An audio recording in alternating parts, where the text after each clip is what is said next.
So I'm here with Gregory Wrightstone. He is a scientist, he's a geologist, and he also wrote this book here on Inconvenient Facts, the science that Al Gore doesn't want you to know. Gregory, thank you very much for being with us. Thank you so much. Thanks for having me. So tell us a little bit about your book, your work, and what's wrong with the hypothesis that human emissions of CO2 are going to kill us all. I guess maybe we should start with why I wrote the book. I didn't really set out to write a book, but rather, as a geologist, I knew some of what we were being told about climate change was wrong.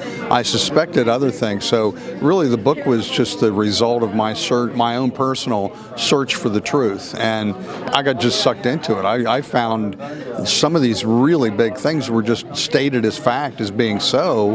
The science, the facts, and the data disputed completely, and it was really fires that got me into that, because we're being told that fires are increasing, fires in California, and it's due to climate change. And actually, the facts say otherwise, that fires worldwide, globally, or at least in the northern hemisphere, have been in significant long-term decline going back to the 1800s.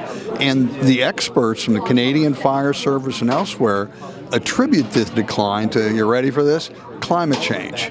That it's actually an increasing soil moisture that's actually inhibiting the number of fires worldwide, North America, and even in California.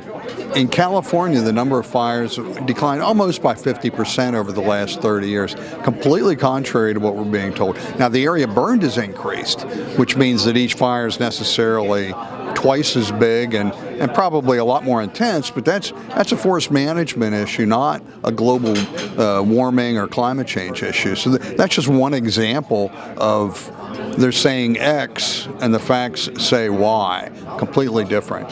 And so give us some other examples of inconvenient facts that Al Gore doesn't want to know. We've got maybe 5 minutes or so. What are some of the things that really stick out in addition to the fires? Probably the big thing is we're being warned. They're demonizing carbon dioxide. That's the demon molecule. It should be considered the miracle molecule. Mm-hmm. So we're at about a little over 400 parts per million. We've added about 130 parts per million since the beginning of the Industrial Revolution. 130. When our plant life, the plants that we rely on for sustenance, the flowering plants, they're called angiosperms, when they first arrived on the scene on Earth, CO2 levels were at 2,500 parts per million. Remember, they're a little over 400 today. We've declined almost in a straight line from that 2,500 parts per million down to where we are today, and actually much lower than that at the end of the last day. So we're actually CO2 impoverished. We don't have too much CO2, we don't have enough. And that's, people go, whoa, I didn't know that. So that's a big inconvenient fact. Yeah. I also recently exposed, there was a UN report that came out predicting 1 million species that would be going extinct over the next several decades. Well, if for that to happen, you would need to have 25,000 to 30,000 species going extinct per year. Well, I took a look at the exact same data. It's called the IUCN Red List. If you want to know anything about extinctions on Earth, you go to the Red List. I looked at the exact same data. They looked at it on a century-by-century basis. I looked at it decade by decade and found that instead of extinctions increasing, the extinction rate and the extinctions by decade has been in significant decline since the late 1800s, completely opposite of what we're being told. So we needed 25,000 to 30,000 species going extinct per year to get to that 1 million number they're predicting. You know what it's been for the last 40 years? 2. Wow. 2, not 2,000, not 200. 2 extinctions per year. And, oh, well, yeah, but we're going to get to 30,000 pretty quick. No, we're not. We're not. We're getting better and better and better. And because we care about species and endangered species, and we're doing a pretty good job protecting them, better than we've ever done. And so what's the real agenda then? Why are they peddling these lies? Why is the media getting behind them? Why is the UN behind them? And what's really going on here? Yeah, that's the $100 trillion question, isn't it? I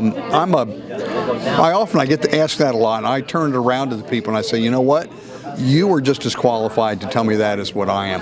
What I do is I provide the science saying they're lying to you, and they are. Yeah. Not that climate's not changing, of course it is. Yeah. It's the consequences they're predicting of things that might happen 30, 50, or 80 years in the future. They're not. I look at what's going on right now. I opened my book up with a quote from H.L. Mencken, where he talks about, he said the governments and institutions need to create imaginary hobgoblins of alarm with which to frighten the population. So we need a completely frightened population that's scared to death of what's going to happen, of what they're saying.